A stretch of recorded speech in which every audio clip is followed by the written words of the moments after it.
Hello and welcome back to the channel. Today I'm playing Horde chess, where white starts with 36 pawns and no king. White wins by checkmating black, and black wins by taking all of white's pawns. My goal is to win 3 games, and I will only play against higher rated opponents. Let's get started with game number 1. Alright, game number 1, we are paired with an 1880 rated opponent, 200 points higher than our own rating, and my strategy in previous episodes has been to mostly just push my pawns, and anytime one of my pawns is threatened, we don't actually want to take, because it creates holes in our position. So instead, I'm going to make sure that my pawns always have 2 defenders. So in this case, I'll push d4. Now the c5 pawn has 2 different defenders. We get c6, challenging b5 and d5. I'm going to sort of just ignore it for now and push d3 and fill in all of these holes that I've created behind. Ooh, e5 is super interesting, which just looks like a free pawn, to be honest.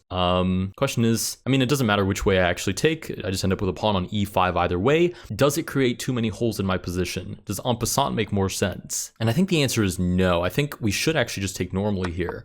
Tragically enough, we sort of just ignore the ability to do en passant. Wow, the opponent immediately plays b6, which is very strange. They are putting more pressure on c5, but it seems I can sort of get that pawn out of danger just by capturing on d6, so I'm going to do exactly that. Again, this isn't exactly my normal strategy. Normally, I like to sort of plug these gaps as soon as they're created. And I've spent now 50 seconds explaining my thought process, but in this case, the opponent has now given us 2 completely free pawns and a lot of central control as well. Okay, we get offered en passant again. I don't know if today's en passant day or what's going on, but I won't accept this. Should the opponent take, I just take back towards the center. That can only be good for me. So I'm going to take on c6, and if anything, should the opponent not take, I'm going to push b5 and just grab hold of the entire position. My only real concern at the moment would be, should the opponent sacrifice, I lose 2 pawns for the bishop, and I create a lot of weak squares on the dark squares. Oh, we do get the sacrifice. Go ahead and take back. There's no point in really overthinking that. Now we should start thinking about how we're going to push into the position. I guess e5 is a good place to start, attacking the queen. I guess e4 makes sense to follow that up. We don't want these pawns to be too far behind, otherwise you sort of end up with a really strung out position, and it won't be hard for black to sort of permeate it. We get pawn to f6. I'm going to ignore it and just play f4. Again, I always want 2 defenders on any pawn that is attacked. If we get h6, I'm definitely just closing it up with g6. Would restrict a lot of the kingside pieces. Generally looks pretty good for me in that situation. There aren't a lot of pawn breaks left for black. That's why I'm calculating h6, but we get g6 instead. The unexpected move. If I take, there's almost guaranteed a sacrifice incoming. So I could again ignore it, but I think it's worth it. I think if you're going to win material, then it makes sense. Not to mention, again, you'd end up with the queen on f6. Wow, pawn to h5. I'm not really sure what strategy this opponent is going for, but we're going to take on... Oh, wait a minute. If I take on g6, we lose g4. Should I take? The opponent might take back, but then there's f7. Not to mention, I can promote. Promoting is absolutely a viable winning idea in this variant. Yeah, I'm going to take on g6. I'm kind of sending it at this point. I'll lose these pawns that sort of support me from behind, but I think it's worth it in this case. We're going to take back first. The opponent has the option to take this pawn, has the option to get rid of f6. I would probably get rid of f6, but they do take on g4. Now, how do we follow this up concretely? Let's start with f3. I mean, if I can win a tempo by pushing a piece back, then I definitely will take it. Oh, we get knight takes f6. That seems to lose even more material, so I'm going to go ahead and take back and then take the bishop. It is thinning out our pawn's position quite a bit, but the opponent doesn't have that many pieces left. We only have a minute left though, so it's probably... Oh, I can move twice on the first turn. So I'll play f3. I was going to say that's probably a concern that I should keep close at heart. We get queen back to f6. We'll go ahead and push another pawn. Again, unless black can prove that there's a way through this wall of pawns, it's going to be a pretty tough sell that I'm not better in this position. My pawns are pretty far behind though. I'll give them that. There's a sacrifice here on h4. I don't think there's a lot of meat to that pie. So we're going to go ahead and play h3. Should the opponent take, I take back. And at this point, you kind of start looking at creating these long chains of pawns. You'll see this pawn on c6 is defended all the way back on h1. And that's a pretty hard pawn to get to. The queen does get behind the pawn structure though, so it's time to sort of bum rush the opponent, start pushing these pawns as fast as possible, and go for a queen. The opponent does take back. Go ahead and take back this way, so we can start pushing these pawns on the outside. Queen does take. Now, if I play c7, what does the opponent play? Knight to a6. So we'll play b5 first, c7, knight here, c6. It looks good. I don't know if it works. Okay, we'll play d4 here first. Again, I want the opponent to have to come all the way through all of these pawns before they can stop me from promoting. If I can manage that, I'll be in a pretty good spot, I think. Down to 38 seconds, though. It is 3-2. I get 2 seconds back for every move that I make, but there's certainly not a lot of time left for calculation. Knight, wow, knight invites itself over to d7. I'm definitely going to take that. E5, looking for C6. The opponent only has 2, I guess 3 if you're including the king pieces left. I think this is enough for a victory. Again, the position is very open. There's a lot of weaknesses the opponent can definitely go after, but they're gonna have to stop my pawns from promoting first. Ooh, let's play check. And I'm gonna make the argument that's not gonna happen. We'll see how well that argument holds up, but let's play e6. We'll go on the outside where the rook cannot defend. So if the queen starts pawn hunting, we're definitely promoting. It'd be pretty cool to promote with mate as well, but can't ask for too much. Okay, we get queen retreating. E7, that should be forced promotion. So queen has to come back. D7, king goes up, promote, sack. It's a queen versus quite a few pawns. Okay, maybe we ignore it then. Let's push B6. So after D7, king has to move over, then we promote with mate. I think D7, E8 there would have been premature. Okay, we're down to 24 seconds. We'll go ahead and take, and this is forced promotion now. We'll just have to be careful we don't stalemate the opponent. Go ahead and take back. King C7 is unfortunately still a move on the board, so we should just be completely winning now. Look at all the pawns the opponent has taken. Can you guys even see that? Oh, you can. Nice. All right, the opponent spending their last minute, I guess regretting the position because there's only one legal move on the board. So we're waiting for king to c7. They did play a good game. I think they might not have a super solid grasp of like the concepts, or at the very least, we have a pretty decent approach, I think, in terms of making sure, you know, pawns always have 2 defenders, never accept a trade offer by black, and sort of always look for opportunities to push more pawns. 25 seconds left for the opponent. I'm gonna give them the benefit of the doubt and say maybe their internet has cut out, but I think they're just not wanting to make the only move on the board. It'd be quite funny if we got one last Hail Mary move at 1 second left, but I think the opponent might just time out here. All right, 3, 2, 1. All right, and with a little bit of maybe not the best sportsmanship sort of victory, we do win game number 1. We do gain some 22 odd points worth of rating, and we have 1 victory under our belt. Let's go to move on to game number 2. All right, game number 2, an even higher rated opponent this time, almost a 1900 rated player. So a smooth 200 points higher than us. Oh, and this one definitely knows what they're doing. Yes, A5. You want to go in on the side of the board because I only have 1 defender for these side pawns. That was a bad example, but for all of these A-file pawns, I only have 1 defender. Again, I'm not going to accept it. I'm just going to keep pushing my pawns and try to ignore the inevitable, but we get D6. Let's push D3. No point in overthinking these first couple of moves. You can see they're trying to apply pressure on the dark squares. They're doing a very, very nice job of putting that together. E6 again doesn't really threaten anything new, so we'll play D2. Oh boy, yep, this opponent it's definitely not their first rodeo. We get pawn to C6. I could take, bishop takes, E5 looking for D6, but again, you really don't want to offer yourself up for these trades. Problem is E5 doesn't work because we drop F5. So you just have to start asking yourself, where are you going to compromise in this position? And I think the compromise is going to have to be taking on D6. I don't see a better choice than that. Whoa, queen takes back first is very interesting. We'll play C5. Queen goes back C4. Pawn takes, oh, did we just drop D5 for free? Oh, we completely did. Wow, how did I not even see that? Oh, because I was looking for D6 and I didn't play it. Yeah, that was, wow, crazy oversight on my part. Okay, we won't give up that easy. Let's push C3. We'll just eat the loss, I guess. We're now down a pawn, which when your entire army is pawns is probably not a great sign. When your opponent is barely not a 1900, also not a great sign. But we'll try to plow through this position as best we can. Okay, the opponent going for a lot of trades, which isn't traditionally what you want to do. We get pawn to H6. Maybe we can feed off of them being a little bit excited. Should the opponent take, we take back. And again, we have this sort of pawn chain from starting at H1. We get rook to H4, which I don't think does anything new for the position. So now the question is, what's the most solid way to advance? I guess we'll start with F3. We take towards the center. C2 would make sense. G5 is dropping. It's not like there's anything I can really do about that. I mean, I can push G6, but then I just create a weakness in my own position, which I'm not really in the business of doing. So we're going to just pre-move the recapture on G5, show the opponent that we know what to expect. We can't push G3 because we just drop H3. So we'll push D5. Again, we have a lot of pawns on light squares here. This is where you start to see the weaknesses start to form. Queen goes back to H6. Looking for the sacrifice on H3, which does give me some potential for bum rushing on the queen side. Let's start with D4. Oh, they do take. We'll go ahead and take back. Okay, right now our pawns stem from F1 and E1, I guess you could argue as well. It's okay. We just need to look for a way to break through here and we'll be okay. Let's push C6 first. C6 seems to be the most challenging move. We'll go ahead and take back with the B pawn, getting ever closer to the king. And then we're probably looking for B5, B6, B7, just keep it clean. Queen takes F1. Go ahead and start pushing.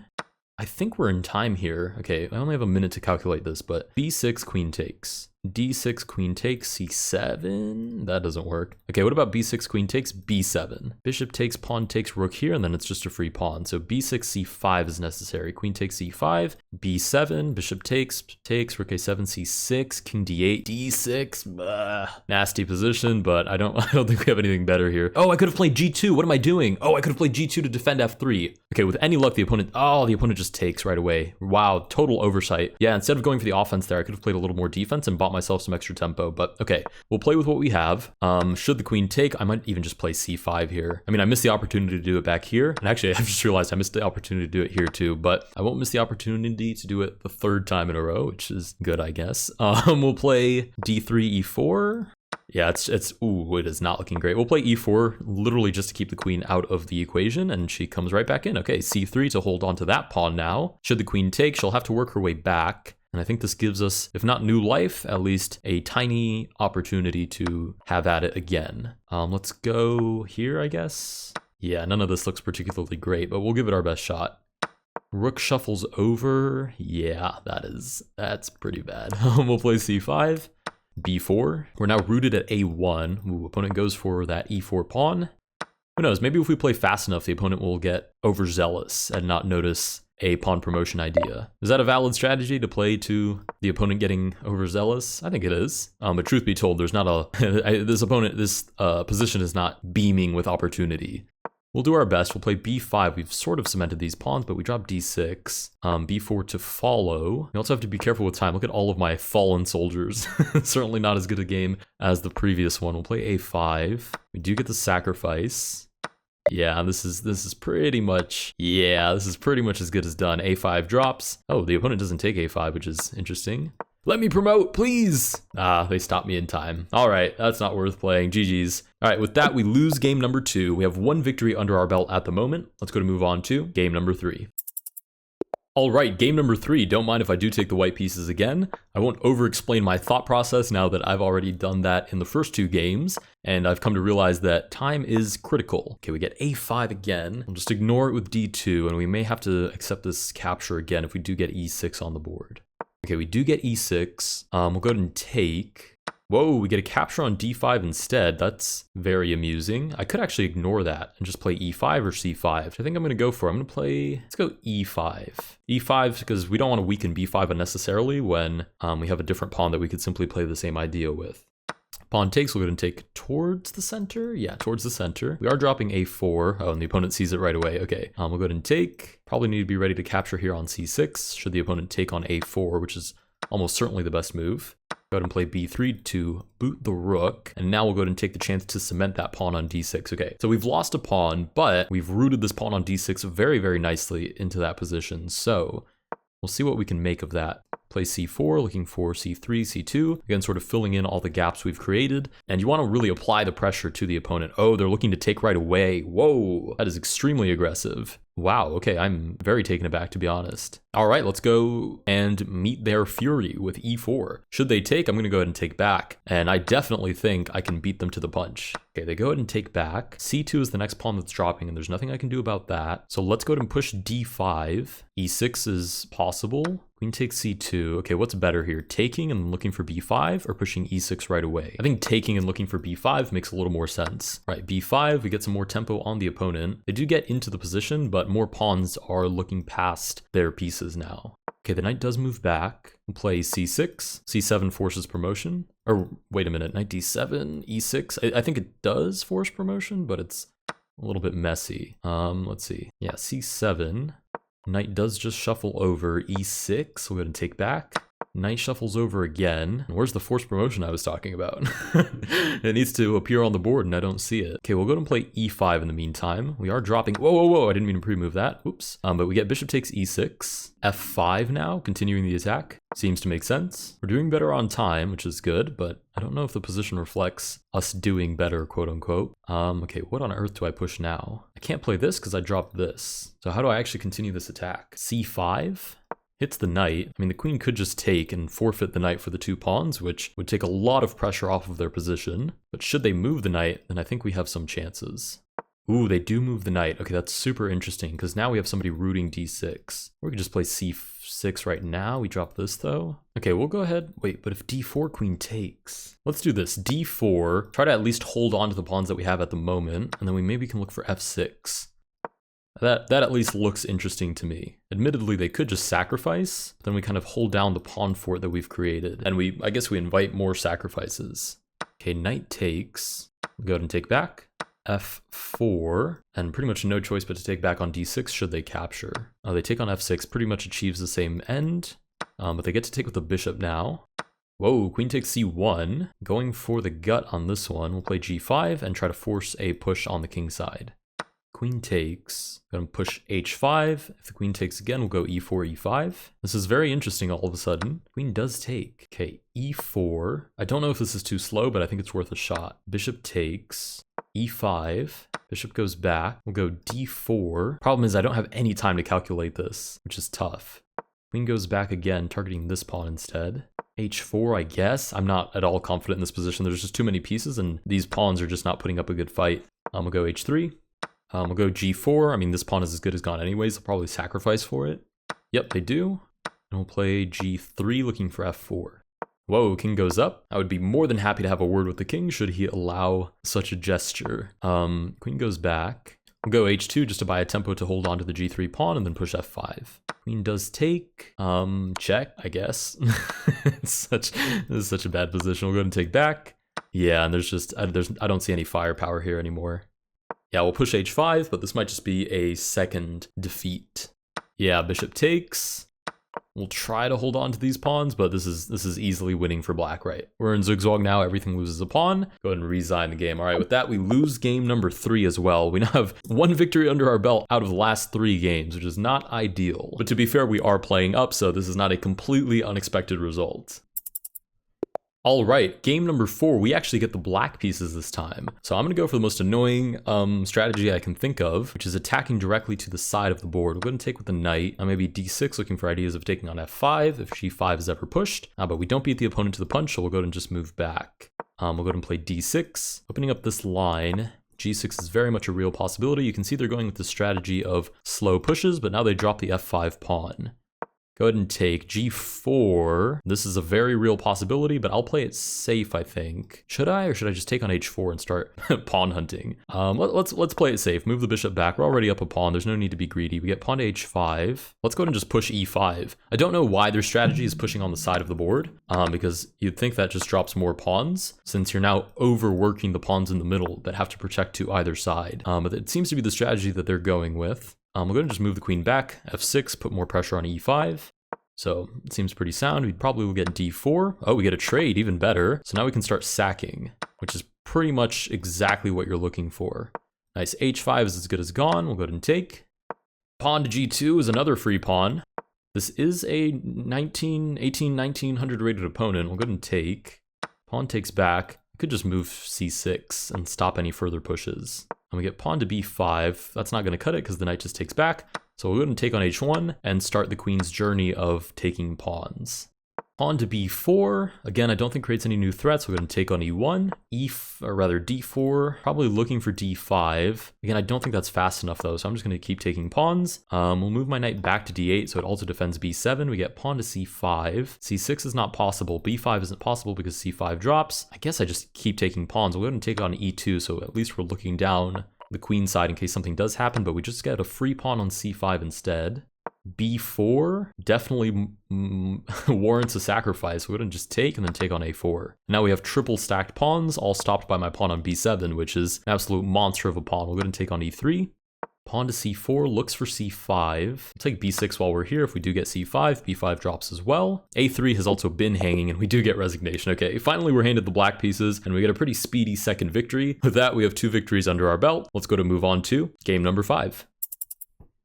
All right, game number 5. Oh, this opponent is rated less than us, because the best I can do in terms of the rating range is -50 up to infinity. So this opponent is rated less than us, but to be honest, it still achieves our purpose. The goal of playing higher rated opponents is that we don't get anybody that's, you know, testing out the variant for the first time and decides they don't like it, abandons the game. It wastes my time, then I'm not sure if I should count as a victory. It's not a very good viewing experience for you guys either. So that's really the goal of playing upwards. So go ahead and take on G6. And I think this player is very clearly, must have some experience. They're rated decently similar to ourselves. We get a capture on G6. Yeah, maybe I should have not pushed on H5 and pushed on A5 instead, because were this A5, I'd have attacking chances with the queen, but it's the king, so he's sort of just sitting there being passively menaced by the pawn on G6. Okay, let's go ahead and play A5 now. I mean, I just addressed what the mistake was, so I might as well take advantage of it. I am curious too. Let me know in the comments down below. Do you guys think it's easier to play with the white pieces or with the black pieces? Because there was really a time where I would have said the white pieces was easier, but as I start to play up in the rating pool,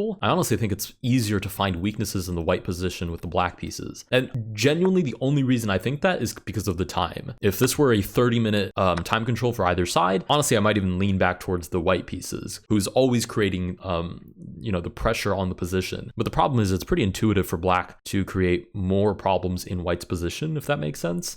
So literally just by creating tension on the board, I create problems for white, even if I didn't calculate anything. So I'm not really sure which side I would rather have. Let's go ahead and take on C5. Pawn takes back. I'll go ahead and play E6, hold down the position. And in the perfect world, I just get bishop E7, a sack on H4, and I start breaking into the enemy lines. Right, we get pawn to E2. I think the opponent might just allow that idea, or they'll play G4 and give me a free pawn, which would be very nice. Not to mention, once you sort of have enough time just sitting at the board playing Horde chess, you sort of realize that since all of these pawns only have one defender, it's a pretty intuitive attack for the black pieces. We'll go ahead and sacrifice. Take back with the rook. G6 is now hanging on by a thread. I mean, F5 is on the board, but it's doubly defended. So G4 would be necessary, but that drops H3, yada, yada, yada, yada. And it's up to white to figure out how to defend all of that. And it's just my job to, you know, go Pac-Man hunting for pawns. So I don't know. I've said now that if the time control were longer, I would take the white pieces. But in this time control, 100%, I think I'm sticking with the black pieces every time.